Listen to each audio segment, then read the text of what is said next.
Agora, todo esse investimento na segurança pública, o fato é que ainda não impede que as mais absurdas brechas aconteçam, tá? Eu quero falar agora de um caso em Minas Gerais, onde um detento fugiu do presídio ao levar o lixo na rua. Sim, acredite se quiser. Rodrigo Costa vem tentar explicar isso pra gente, mas tem alguém que tem chance de tentar conseguir explicar, é o Rodrigo Costa. A palavra é sua, meu irmão. Bom dia, bem-vindo. E aí, o que pegou? O que aconteceu? Bom dia, Marinho. Às vezes até para nós da imprensa é um pouco difícil de explicar algumas situações. Essa é uma delas, por exemplo. O Luiz Carlos da Silva Santana Júnior, de 33 anos, ele estava no presídio de Viçosa. E ele conseguiu fugir conforme as imagens para quem nos acompanha através delas. Ele agora é procurado pelas forças de segurança de Minas Gerais. A imagem mostra dois detentos que se aproximam da calçada para descartar alguns sacos de lixo e, de acordo com informações de testemunhas, mas não confirmadas pela Secretaria de Estado de Justiça e Segurança Pública aqui de Minas Gerais, o detento teria subido em uma motocicleta que o aguardava nas imediações. O Luiz Carlos, ele tem 6 passagens pelo sistema prisional aqui de Minas Gerais, né? Nas 5 anteriores à data da fuga, ele foi liberado por meio de alvarás de soltura concedidos pela Justiça. Isso foi confirmado pela Secretaria de Estado de Justiça e Segurança Pública. Uma investigação interna foi instaurada para tentar entender o que aconteceu e cobrar aí da direção do presídio algumas providências e respostas para esse caso. Mas uma outra curiosidade também a respeito é de que poucos dias depois, um outro detento também conseguiu fugir desse mesmo presídio. Ele realizava serviços internos quando conseguiu despistar então os agentes e também fugir. Então, conforme a gente pode ver nas imagens, ele realizava um serviço, foi deixar o lixo e acabou conseguindo achar uma brecha. E que baita brecha para conseguir fugir. E olha, teve êxito, porque até o momento não foi capturado. Tá à procura aqui da Polícia do Estado de Minas Gerais, Marinho. Problema de ter um bandido e um saco de lixo que é difícil diferenciar quem de quem. Mas, de qualquer forma, tá aí expondo, mais uma vez, as brechas e o queijo suíço que vai se tornando nosso sistema carcerário e prisional.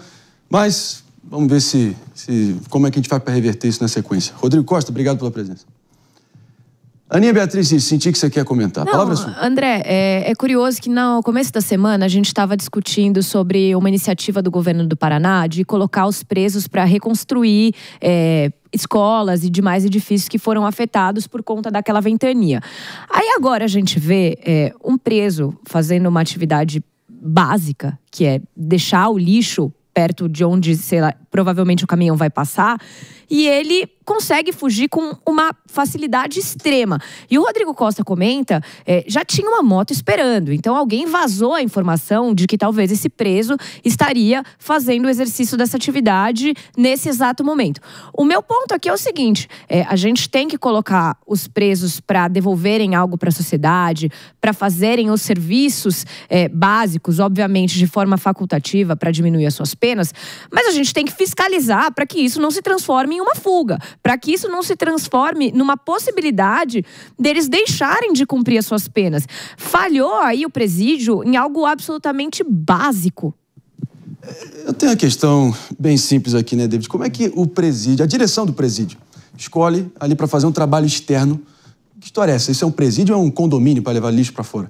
Um cara que é reincidente crônico. Esse é o grande ponto. Quanto é? 6 passagens no intervalo de 5 anos? O sistema penal está falido nesse país. Mas tem um aspecto também que me chamou a atenção na imagem, que foi o pique que o policial penal deu para buscá-lo. Porque assim, você vê que o detento corre, aí na sequência o policial penal dá aquele trotezinho, mas bem tímido. Trote maroto. E tem um caramelo passando, que é o clássico brasileiro, um cachorro. Só faltou a trilha dos Trapalhões. Exatamente. Assim, é absurda a imagem que a gente vê, porque realmente a gente elogia quando tem que elogiar e critica quando tem que criticar. Tá certo. Agora, eu gostaria até que o DTV colocasse pra gente de novo a imagem. Põe na tela aí, velho. Pra gente reparar bem nessa cena, porque o detento sai num pique danado, assim, correndo como se fosse um maratonista. Olha lá. E aí, na sequência... E o cara é bom na explosão, hein? Viu? Exatamente. Ele corre mais que você, Aninha. Você me chamou pra um desafio de corrida, David. Você é o policial e eu sou o preso. preso aí nessa... Pra quem nos acompanha pela imagem, agora o caramelo passando lá, ó. Não, é assim, é absurda a cena. Realmente a gente não vê uma tentativa clara do policial penal buscar esse detento, de buscar esse preso. Meus amigos, é inacreditável. Fora a falta de competência física ali também, né, José Teófilo? Realmente dá o pessoal que tem que estar no mínimo de paridade de condições físicas para poder evitar uma situação dessa quando acontecer. Foi ridículo o que a gente acabou de ver. Ridículo. Existe um livro do Eduardo Matos de Alencar, que é o pesquisador pernambucano, que ele pesquisou durante 6 meses para fazer um doutorado na UFPE, dentro das prisões de Pernambuco. E ele mostra lá como, na verdade, não é o Estado que gere diretamente as prisões, porque não existem agentes penitenciários suficientes para fazer isso. Os próprios presos gerem a si próprios. No seguinte sentido, tem o chaveiro da cadeia, de cada cela, que cuida daquela cela e organiza e negocia com os agentes penitenciários. E eles próprios, é uma coisa tão precária, para vocês terem uma ideia, Tremembé é um hotel de luxo comparado às prisões de Pernambuco, né? Mas não só de Pernambuco, isso existe no Brasil inteiro, porque você vê que ele estava aí fazendo um trabalho, simplesmente ele estava pegando lixo e levando. E aí a gente vê que a prisão no Brasil é um pouco diferente daquilo que a gente vê nas prisões americanas, né? Que é cada indivíduo, 2 indivíduos por cela, gradeado. Aqui no Brasil é um pouco diferente, é um pouco mais precário. Eu só me pergunto, Marinho, por qual motivo um estabelecimento prisional, que é onde os detentos têm que ali cumprir a sua pena, tem uma área onde presos circulam, não é só o preso que fugiu ali, que estava ali circulando, tinha um outro preso que volta para dentro da penitenciária, estaria com o portão da frente aberto.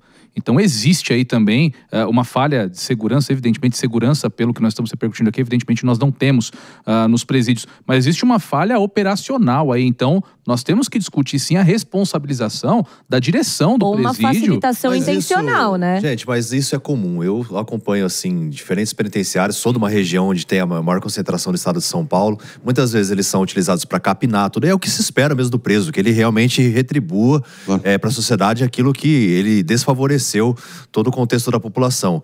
Mas precisa de uma supervisão mais elaborada. Mas aí, David, eu acho que uma coisa é legal, essas atividades são importantes sim, é você pegar o preso, levar para algum lugar para fazer algum serviço onde ele vai ficar ali o tempo todo monitorado. Nós estamos falando aí da instalação física da penitenciária, uma área onde presos circulam, como evidentemente está aqui nas imagens, e o portão da frente está aberto. É inacreditável. O portão da frente, ali deveria ter no mínimo uma grade ali com cadeado. Eu sou advogado, eu não advogo na área criminal, mas eu, enfim, no começo da carreira tentei um pouco de tudo, cheguei a passar por alguns presídios e de fato essa é uma realidade que a gente vê muito por aí, uma facilitação muito grande de acesso, de trânsito de presos em ambientes nos quais ele não deveria simplesmente transitar. Então a gente não pode normalizar isso, a gente não pode achar que é normal que em um estabelecimento que tem a obrigação de custodiar ali as pessoas que não podem conviver em sociedade, porque essa é a essência da penalização criminal, ter uma situação como essa, onde o cara combina com alguém para ter uma moto esperando, joga um saco de lixo, sai correndo e foge.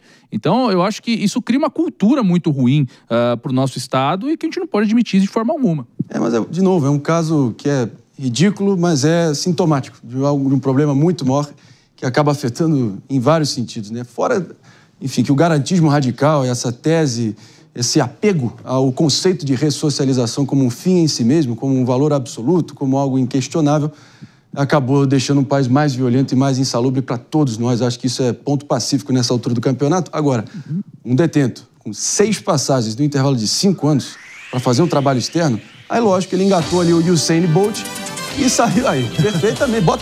Põe a imagem então. É óbvio que ele acabou, enfim, batendo perna, voando, engatando ali um Azafa Powell mineiro, e os senhorzinhos ali pareceram que estavam com a calça completamente...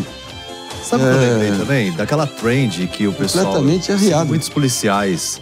E aí na rede social tinha uma trend que a mulher saía correndo e geralmente o marido ou o namorado saía correndo atrás dela pra pegá-la, né? Se ele tivesse... Nossa, que trend é essa? Se o policial penal tivesse participado dessa trend, com certeza ele conseguiria, porque ele dá uma margem ainda de distância nessa trend que rolou. Até alguns grupos ali, né, questionavam isso. Mas o homem correndo atrás da mulher, sabe? É uma coisa desnecessária. Mas enfim, eu lembrei disso vendo essa imagem que poderia ter corrido um pouquinho mais, se dedicado um pouquinho mais para tentar deter esse criminoso. Vamos culpar o caramelo, talvez, ali, não é possível.